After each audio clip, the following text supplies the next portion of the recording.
What's the deal, everybody? Welcome back to the studio, and if you're anything like me, maybe a few days ago you made a very large camera purchase. And maybe, just maybe, this morning you got that email notification saying that camera purchase is on its way. If that's the case, you're probably like me and just occupying yourself with some busy work until you hear that. You hear that? Let's go see what it is.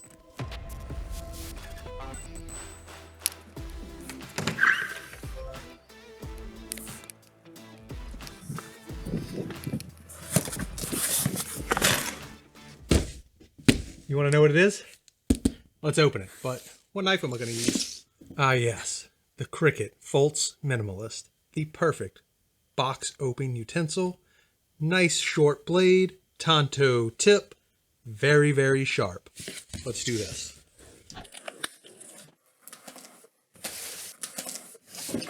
So, have I built up the suspense enough? Let's unpack it. Get that on out of here. And as a matter of fact, get that box on out of here too so you can see the new Sony A7 IV.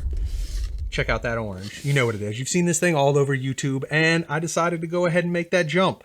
I traded in my old Sony A7 II that was strictly for photos because it did horrible video. And, well, I'm making the switch for my Olympus OMD 5 Mark II that I talk about in my previous videos and going full frame for all of my real estate work. Now, I already know this is going to replace my photo camera, but is it also going to replace my GH5S for video? I don't know. We're just going to have to find out. But until then, let's open this up and see what's on.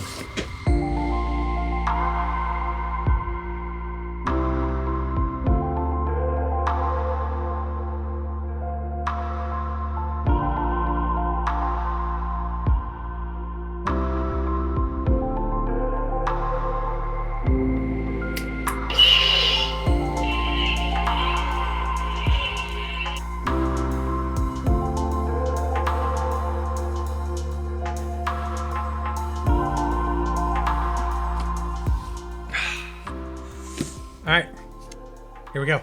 Let's get into it, right? Now, those of you who have been watching my channel know I'm not really one to spend money on a camera unless I really feel like I need it. So you're gonna open this up with me. The last time I bought a camera for real estate photography was 2015 when I bought the Olympus OMD EM5 Mark II, but that was a long time ago and this is a different time. First thing, obviously, documentation in the box. Everybody knows about the documentation.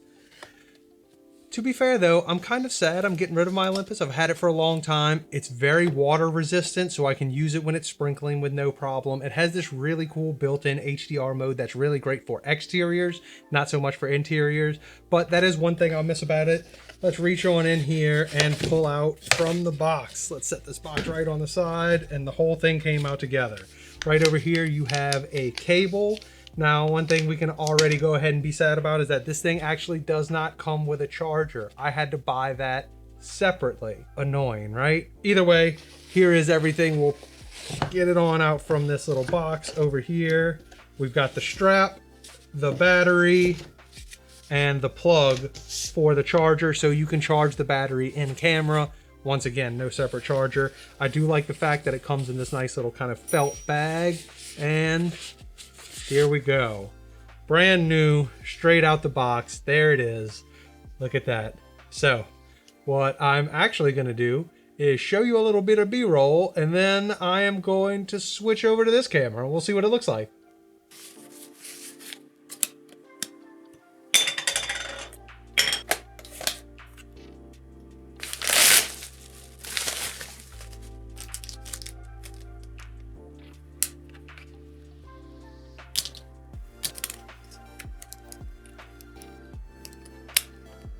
Oh snap. Let's press mute. Mute. All right, here we are. You may notice I'm now wearing a jacket, and that's because it's day 2 and it's a little chilly in the studio. I haven't warmed it up yet. Man, hold on, look at that. Autofocus? Never had autofocus in a video camera before. That actually works. Pretty cool, right? But the reason I had to come back on day 2 is simply because the battery wasn't charged. So I had to charge that, and anyone who buys a new camera knows that once you buy a new camera, there are plenty of accessories to have. So let's check a few of those out. All right, so here's everything that you just watched me unbox, and you may be curious about some of it. One of it was just a Godox battery. If you've seen me repairing my AD200, finally got that new battery for it. This is just the cap for my Sony lens that I will no longer need because, well, we'll get to that in just a second. Screen protector. Everybody needs a screen protector for the back, which is why I haven't brought it out into the field yet. Refractory prism lens.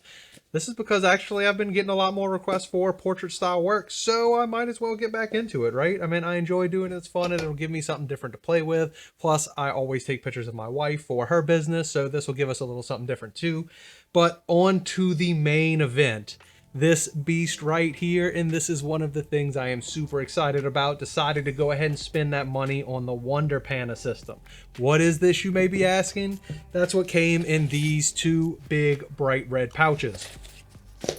This is a 145mm thread system for wide angle lenses, and I have the polarizer for it. So I will pop this off and show you. There you go. Look at that. You can move it around just like that. Look how huge that polarizer is.